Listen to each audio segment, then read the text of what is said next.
नमस्ते छात्रों, 9वीं कक्षा विषय हिंदी,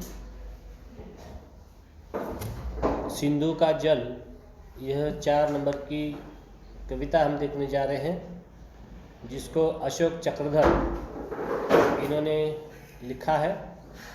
देखिए, परिचय पहले लेखक का, फिर पद्य संबंधी जानकारी हम हासिल करने की कोशिश करेंगे। जन्म 8 फरवरी 1951, खुर्जा, उत्तर प्रदेश। परिचय: अशोक चक्रधर जी बहुमुखी प्रतिभा के धनी हैं। आपने कविता, हास्य, व्यंग, निबंध, नाटक, बाल साहित्य, समीक्षा, अनुवाद, पटकथा आदि अनेक विधाओं में लेखन किया है।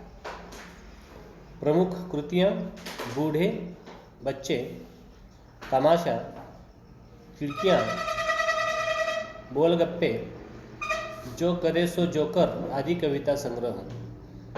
तो हम देख रहे हैं कि अशोक चक्रधर जी यह बहुमुखी प्रतिभा के धनी हैं। मतलब इन्होंने कविता लिखी है, हास्य व्यंग लिखे हैं, निबंध लिखे, नाटक लिखे हैं, कविताएं लिखी है, पटकथा लिखी है, समीक्षा भी की है।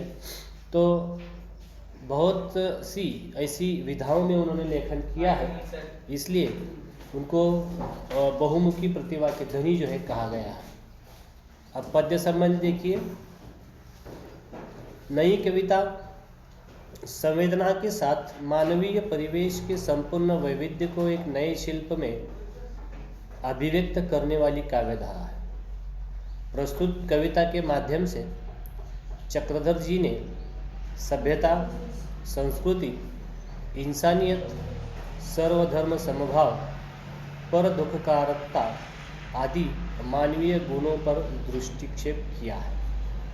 तो इस कविता के माध्यम से चक्रधर जी सभ्यता, संस्कृति और इंसानियत, सर्वधर्म समभाव, इन गुणों पर दृष्टिक्षेप डालने की कोशिश जो है कर रहे हैं।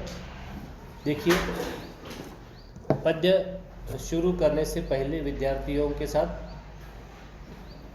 कृति के आवश्यक सोपान चर्चा करना है। देखिए, विद्यार्थियों से उनके परिवेश की नदी का नाम पूछे कि तुम्हें बताना है कि तुम लोग जहाँ पर रहते हो वहाँ के आसपास की नदियों के नाम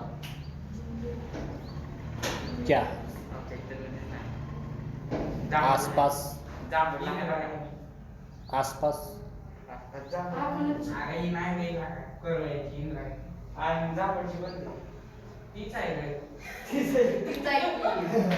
नीरा,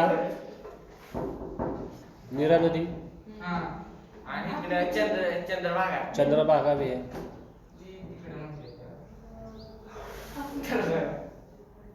चंद्रभागा नीचे इधर पंढरपुर के पास, यही बाद में चंद्रभागा होती है, नीरा ही पहले है। नीरा और भीमा या संगम में मिलती है, दो नदियाँ, नीरा और भीमा, और आगे जा करके वो चंद्रभागा होती है। उस नदी के उगम स्थल का नाम जाने। नीरा या भीमा नदी के उगम स्थल का नाम पता है? भीमा नदी का भीमाशंकर के पास कहीं है उगम, और यह नीरा नदी जो है भोर के ऊपर शिवतर में हम लोग जब जाते थे तब वहाँ पर उसका उगम है। भोर के ऊपर कौन सा गांव है, छोटा सा, नहीं, अलग नाम। नदी के जल का उपयोग किन कामों के लिए होता है बताने के लिए कहिए। नदी के जल का उपयोग किन कामों के लिए होता है? खेती के लिए। खेती, सिंचाई कहते हैं उसको हिंदी में। और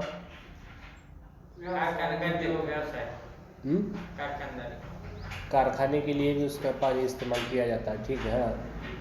फिर जानवर को चराने के लिए, जानवर को पीने के लिए, घरेलू जो जानवर होते हैं, पालतू जानवर को पानी भी हम नदी से पिलाते हैं। फिर औरतें वहाँ पर जा करके कपड़े वगैरह धोती है, नहाने के लिए लोग जाते हैं। और सिंचाई सबसे बड़ा उसका महत्व है, सिंचाई।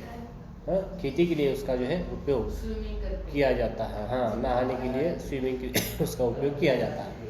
आगे देखिए, नदी की वर्तमान स्थिति और सुधार के उपाय पर चर्चा करें। देखिए कि पहले, अब हमारी नदी जो है हमारे पास गांव में, हमारे घर के सामने नीरा नदी जाती है। जब हम छोटे छोटे थे तो उस नदी में मई की छुट्टी में नहाया करते थे जा करके। लेकिन अब गंदगी इतनी फैली हुई है कि सब गटर का पानी ला के उसमें छोड़ दिया गया।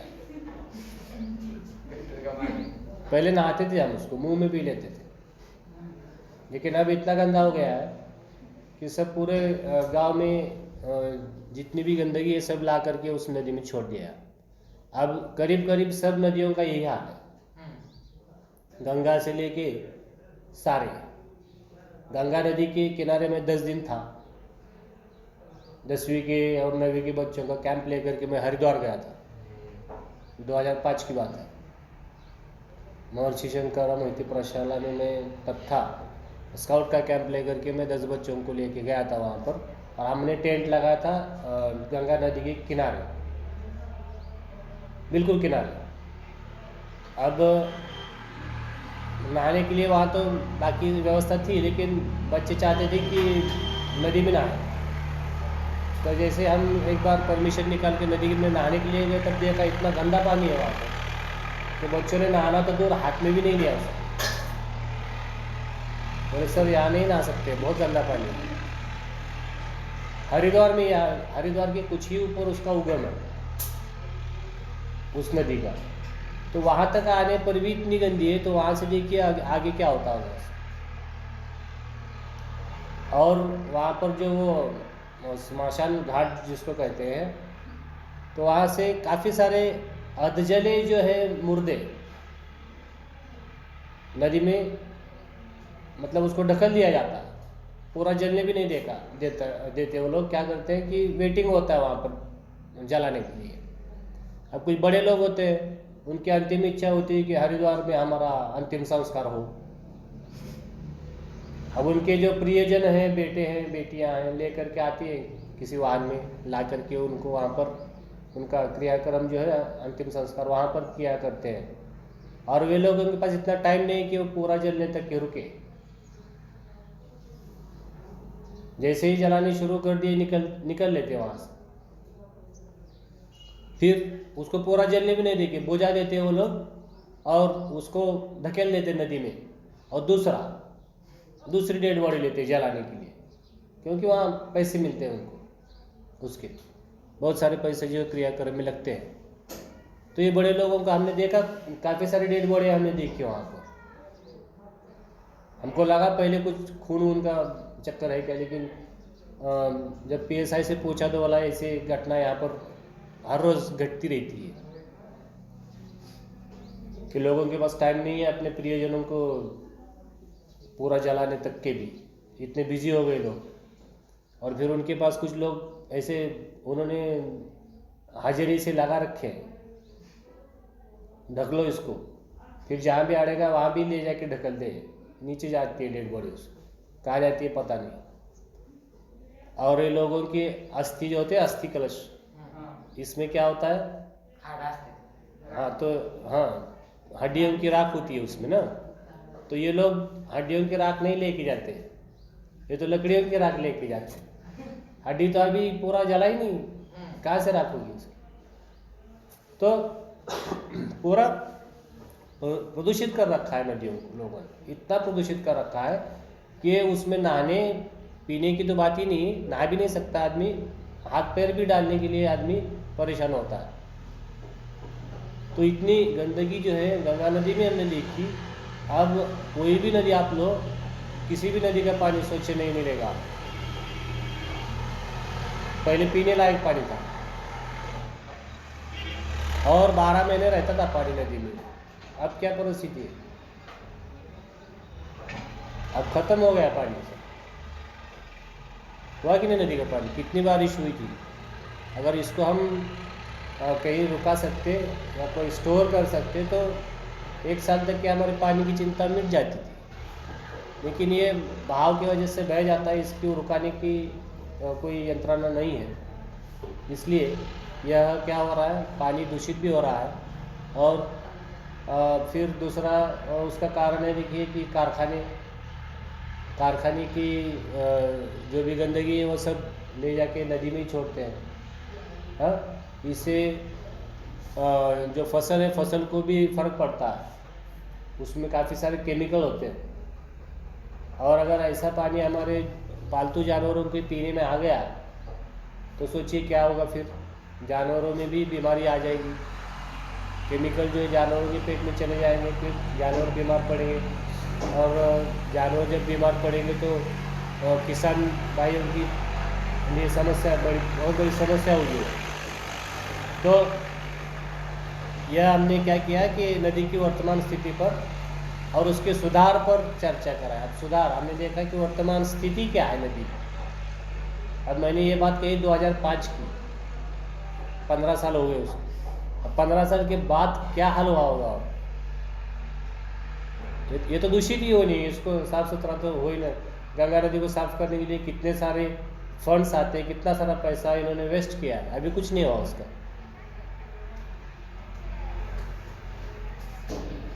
कितने हजार करोड़ गंगा को स्वच्छ करने में लगाए इन्होंने, हुई क्या?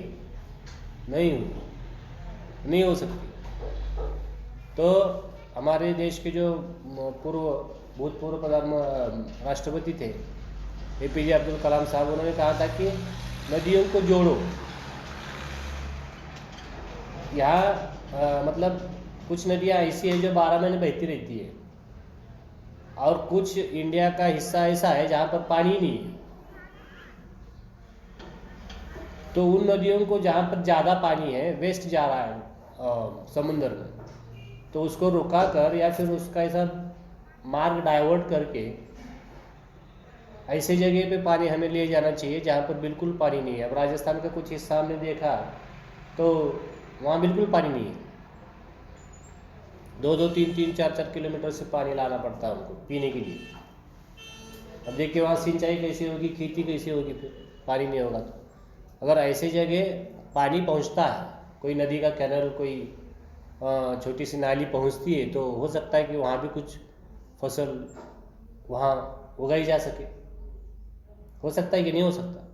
इतना सारा पानी जो है समंदर में चला जा रहा है वेस्ट, अगर हम उसको काम में लाए तो अच्छी बात होगी।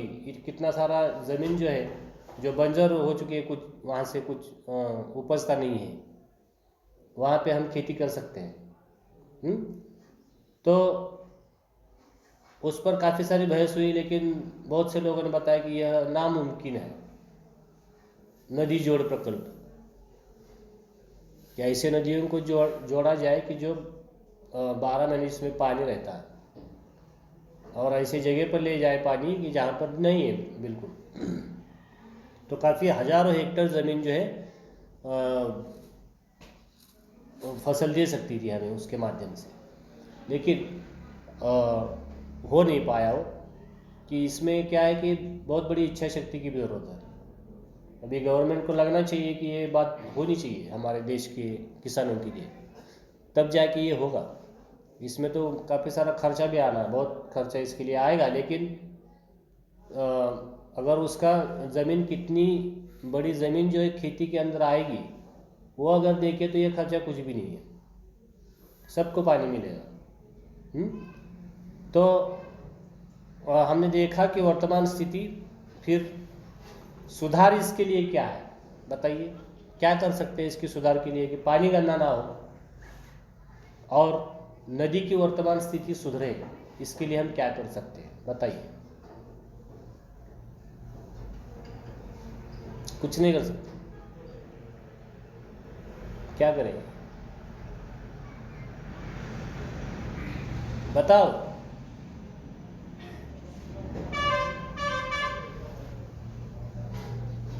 नहीं, कुछ नहीं कर सकते। चलो ठीक है, कुछ नहीं कर सकते। तो हम यहाँ पर रुकेंगे। आज के वीडियो में बस इतना ही। धन्यवाद।